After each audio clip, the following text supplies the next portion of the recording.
तो बेटा आज हम न्यू चैप्टर स्टार्ट कर रहे हैं, environment and sustainable development. Environment word तो आपने सुना ही होगा।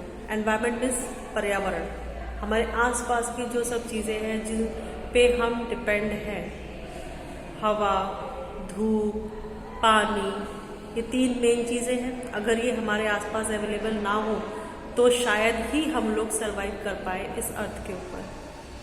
जैसा कि हमारे बहुत सारे ग्रह हैं जिसमें से एक पृथ्वी है, और सिर्फ पृथ्वी ही एक ऐसा हमारा ग्रह है जहाँ पर लाइफ सरवाइव होती है, क्योंकि यहाँ पर जो बैलेंस है चीज़ों का, हवा, पानी, धूप का, वो इतना है, सफिशिएंट है कि जिससे इजीली हम लोग सरवाइव कर लेते हैं। और सब जगह पे कोई चीज़ ज़्यादा है, कोई चीज़ कम है, इसलिए वहाँ पे आज तक भी कहीं लाइफ सरवाइव नहीं हो पाई है। ठीक है ना। तो मीनिंग ऑफ एनवायरनमेंट सबसे पहले हम डिस्कस करेंगे जो हमारा टॉपिक है in this chapter, that was meaning of environment. Meaning of environment means it is defined as the total planetary inheritance and the totality of all resources. Environment is the sum total of external forces which surround us. It includes all the biotic and abiotic factors that influence each other. Biotic means birds, animals, plants, forest, fisheries जिनमें जान होती है। Abiotic non living elements like air, water, land, ठीक है ना, sunlight, ये सब क्या है, बेजान चीज़ें हैं, तो ये अबायोटिक। लेकिन ये सब चीज़ें हमारे लिए ज़रूरी हैं जिससे ह्यूमन बींग्स कैन सर्वाइव। हमारे लिए बायोटिक भी चाहिए हमें और अबायोटिक भी चाहिए। तो इसलिए हमारा जो एनवायरनमेंट है it was divided into two parts, biotic and abiotic. Biotic and abiotic. Now come to the next topic, that was function of environment. Function of environment में हमारे पास क्या क्या आता है बेटा? First is provide resources for production.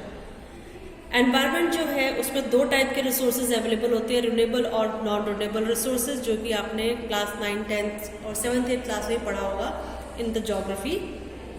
Renewable resources are those which can be used without the possibility of the resources becoming depleted और exhausted like tree, fishes etcetera. But non renewable resources are those which can exhausted with extraction and use like fossil fuels. The natural resources provided by the environment are used as inputs for production.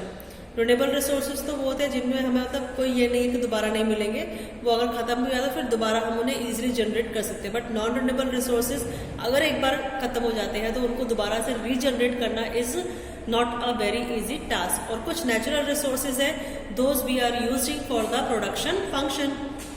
Environment assimilates waste. The process of production and consumption जो हमारा process है इसमें बहुत सारी चीज़ें ऐसी हैं जिसको हम वेस्ट भी करते हैं। Lost of wastage are there and which is absorb by the environment, और जिसे एनवायरमेंट एब्जॉर्ब करता है। ठीक है।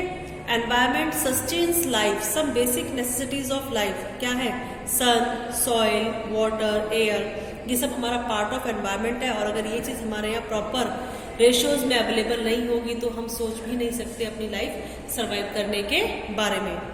It provide aesthetic services also.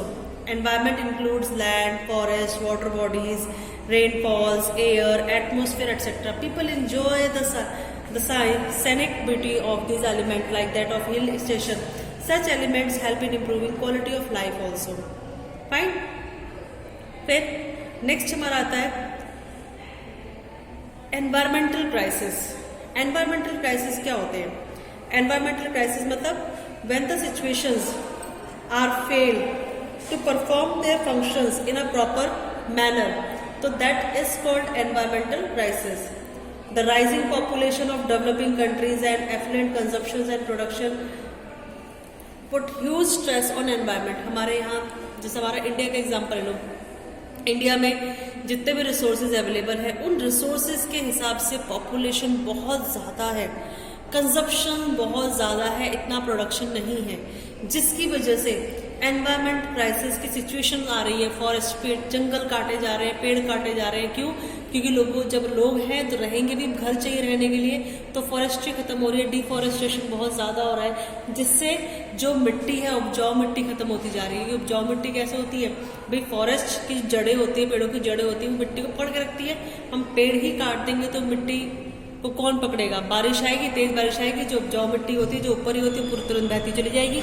तो मोस्टली लैंड बिकम क्या बन जा रहे हैं जिसमें हम इजीली कोई भी चीज प्रोड्यूस नहीं कर सकते। फाइन। अनफर्टिलिटी, फर्टिलिटी से हम अनफर्टिलिटी में कन्वर्ट हो रहे हैं। तो ये सब क्या है? एनवायरमेंटल क्राइसिस ही तो है, जहां पर हम एक्सेसिव किसी चीज का बहुत ज्यादा यूज कर रहे हैं। Population explosion and advent of industrial revolutions. Population explosion, population बहुत तेजी से बढ़ रही है, इंडस्ट्रीज बहुत तेजी से बढ़ रही है, जिसकी वजह से एनवायरमेंटल क्राइसिस आ रहा है। Extensive extension of renewable and non renewable resources, renewable और नॉन रिन्यूएबल रिसोर्सेज का बहुत ज्यादा एक्सेसिव यूज है, इसकी वजह से भी हमारा एनवायरमेंटल क्राइसिस इंक्रीज हो रहा है। एक्सटिंक्शन ऑफ मेनी रिसोर्सेज का जो यूज है that was so many एक्सटेंटिव। Air and water pollute, हम लोग दिख रहा है कि because of industries, because of vehicles, air pollution बहुत ज्यादा इंक्रीज हो रहा है। And water pollute also because of industries के आने से वाटर पॉल्यूशन भी हमारा क्या होता है? राइज हो रहा है, इंक्रीज हो रहा है। फाइन। तो these are the situations because of that environmental crisis arise in our country, arises in our country. तो एनवायरमेंटल में हमारा जो 3 मेन कैटेगरीज है, because of that environment pollute, land pollution, water pollution, air pollution, global warming, आपने सुना होगा causes of ozone depletions, Montreal protocols, ozone depletions, ये सब हमारे क्या है? Because of environmental crisis. Fine.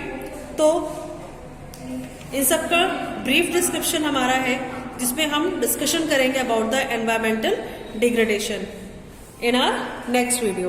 Fine class? Thank you.